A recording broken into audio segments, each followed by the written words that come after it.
Hello student, आज के इस वीडियो लेक्चर में हम डिस्कस करेंगे thermal engineering and gas dynamics subject के एक और मोस्ट इंपोर्टेंट टॉपिक के बारे में, जो कि यूनिट 5 पर बेस्ड है। जैसा कि यूनिट 5 के अंदर हम स्टीम नोजल्स के बारे में स्टडी कर रहे हैं और इस पर ऑलरेडी मैंने आपको 2 वीडियो लेक्चर अपलोड कर रखे हैं। तो उनमें से एक वीडियो लेक्चर जिसमें मैंने आपको सुपर सैचुरेटेड फ्लो के बारे में बताया, उसको आप अच्छे से पढ़िएगा, क्योंकि इंटरव्यू वगैरह में उस टाइप के क्वेश्चन पूछे जाते हैं और साथ ही साथ आपकी यूनिवर्सिटी एग्जाम में भी इस टाइप का क्वेश्चन आ जाता है और ऑब्जेक्टिव क्वेश्चन IAS या गेट वगैरह में भी आ सकते हैं। तो आज का जो हमारा टॉपिक है उसका नाम है फ्रिक्शन इन अ नोजल और nozzle efficiency. It is also a very important topic. Generally nozzle efficiency पे बेस्ड न्यूमेरिकल प्रॉब्लम भी पूछता है। और हीट ड्रॉप क्या होता है, इस चीज़ को भी आज हम समझेंगे। तो जैसा कि हम जानते हैं कि कोई भी डिवाइस होगा वो 100% एफिशिएंट नहीं हो सकता, उसमें कुछ लॉसेस होंगे या कुछ भी प्रॉब्लम्स होगी। तो ऐसे ही जो नोजल है हमारे पास, जो पैसेज है, इसका काम क्या है? मेन काम है वेलोसिटी को इंक्रीज़ करना। और उस वेलोसिटी जो इंक्रीज़ की है आपने, स्टीम जिसकी भी या जो भी फ्लूइड की वेलोसिटी आपने स्टीम की है, वो क्या करेगा? जैसे ही टरबाइन की ब्लेड्स पे पड़ेगा तो उसको फास्टर वे में रोटेट करवाएगा। तो इसलिए हम इस टाइप का पैसेज यूज़ करते हैं। तो जनरली ये जो पैसेज है, इसकी सरफेस होगी, इसकी सरफेस पे जब भी हमारी जो स्टीम इस पे टकराएगी, ठीक है, तो उसमें बहुत ज़्यादा एनर्जी होगी। तो जैसे ही टकराएगी तो क्या करेगी वो, उसके मॉलिक्यूल्स जो होंगे वो जनरली इस पे टकरा के कुछ हीट का लॉस करेंगे, ठीक है। तो जनरली नोजल के अंदर भी जो है उसकी सरफेस के कारण जो है स्टीम की जो एनर्जी है उसमें लॉसेस होता है। तो when the steam flow through out a nozzle, some losses in its enthalpy और total heat take place due to the friction between the nozzle surface, ठीक है। तो इस फ्रिक्शन को भी हम ऐड करते हैं। जैसे कि अगर आपको नोजल 100% एफिशिएंसी दे रहा है या आपको 80% एफिशिएंसी दे रहा है, तो उसमें आपको जो फ्रिक्शन के कारण जो लॉसेस हो रहा है, जनरली ये भी निकाल सकते हैं हम इसके एरिया और जिसके की भी अकॉर्डिंग, तो उसको उतना नेगलेक्ट करना पड़ेगा आपको उसमें से। जैसे कि 100% एफिशिएंसी है तो माइनस आपको उसमें से, जैसे कि 50% फ्रिक्शन के कारण हुआ, तो टोटल 95 या 85% ऐसे जो है आप नेगलेक्ट करोगे। तो इस चीज़ को हम और समझते हैं और साथ ही साथ जब फ्रिक्शन होगा तो इसके रिस्पेक्ट में हीट ड्रॉप कितना होगा, उस चीज़ को भी हम देखते हैं। तो अब जो है हम हीट ड्रॉप देखते हैं और हीट ड्रॉप से ही जुड़ा हुआ है नोजल एफिशिएंसी। तो जैसा कि हम देखते आए हैं कि जो thermal engineering and gas dynamics subject है, इसमें HS कर्व जो है, जिसमें हम एंथैल्पी एंड एंट्रोपी कर्व बोलते हैं जिसे, या आप इसे मोलर डायग्राम भी समझ सकते हैं, जिसको मैंने आपको सेकेंड यूनिट और 4th यूनिट के अंदर न्यूमेरिकल प्रॉब्लम में भी डिस्कस किया है। इसमें ये जो लाइन होती है, प्रेशर लाइन होती है, एक टेम्परेचर लाइन होती है, एक सैचुरेशन लाइन होती है ना। और ये जो कर्व है ये आपका एंथैल्पी डिफाइन करता है, ये एंट्रोपी डिफाइन करता है। तो स्पेशली आप पर्टिकुलर टेम्परेचर प्रेशर पे एंथैल्पी एंट्रोपी निकाल सकते हो किसी भी सिस्टम के लिए, ठीक है। और एंथैल्पी एंट्रोपी आ गई तो आप जो है वर्क डन वगैरह ईजिली फाइंड कर सकते हो। तो इसको समझते हैं हम और इसमें हीट ड्रॉप देखते हैं, देन इसकी नोजल एफिशिएंसी फाइंड करते हैं। तो जैसा कि आप देख रहे होगे, point A show the initial condition of steam. ये जो देख रहे होगे आप, ये सैचुरेशन लाइन है। तो यहाँ पर जो है ये आप मान रहे हैं कि ये 1 से 2 है। देखो यहाँ पर मैंने 2 पॉइंट डिफाइन कर रखे हैं, ये A है, एक पॉइंट E है।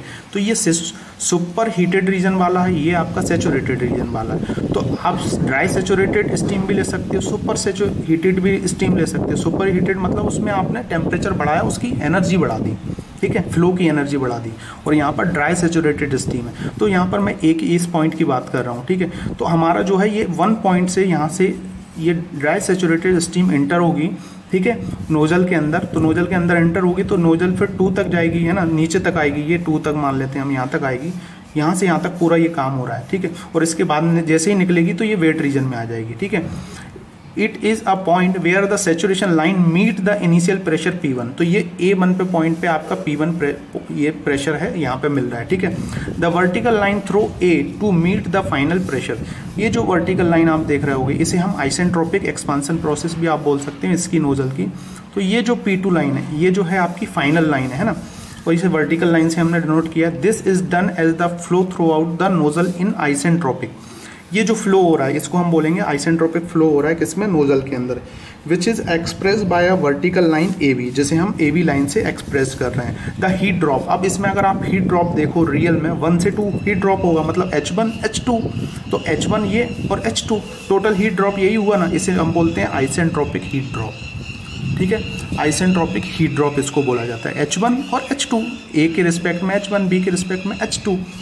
लेकिन ये बिना फ्रिक्शन के कारण है, लेकिन इसमें फ्रिक्शन भी होगा ड्यू टू फ्रिक्शन। ये वही चीज़ है आगे, due to friction in nozzle the actual heat drop in the steam will be less than H1 minus H2। तो जो H1 और माइनस H2 है इसके कंपेयर में कम आएगा, ठीक है।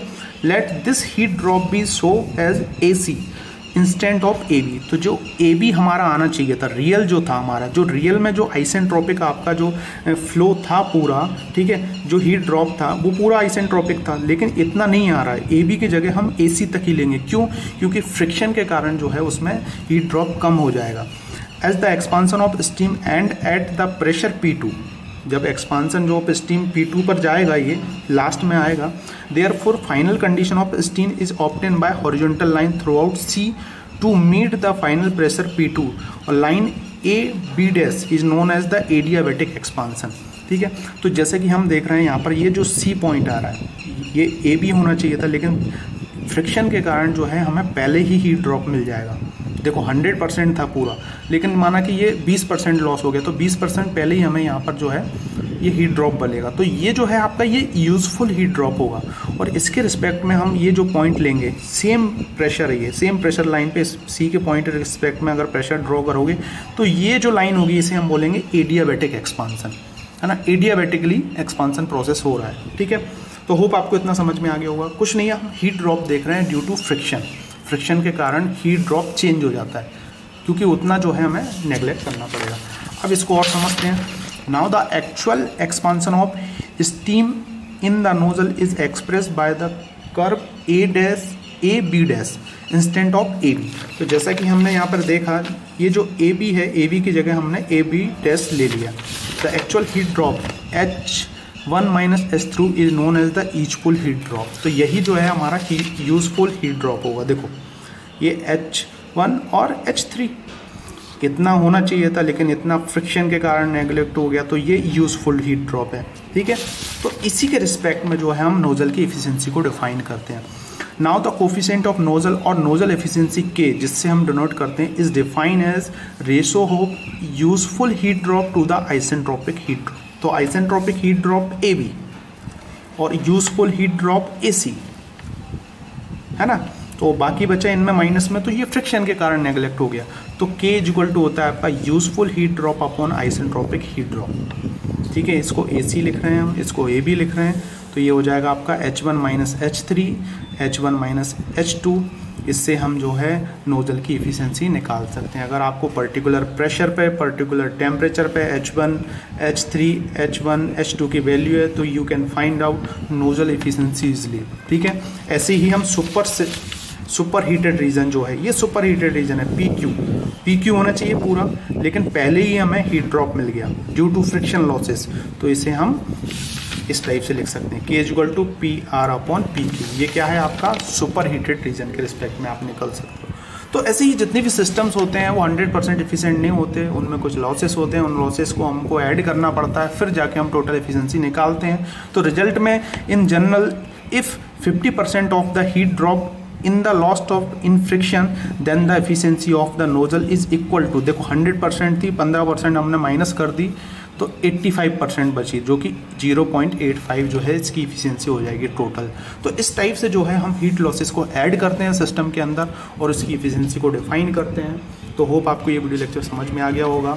अगले वीडियो लेक्चर में हम वेलोसिटी जो है, एग्जिस्ट वेलोसिटी आपको निकालना है स्टीम से जो फ्लो हो रही है, जिसके ऊपर हम न्यूमेरिकल प्रॉब्लम भी सॉल्व करेंगे उसके अगले वीडियो लेक्चर में।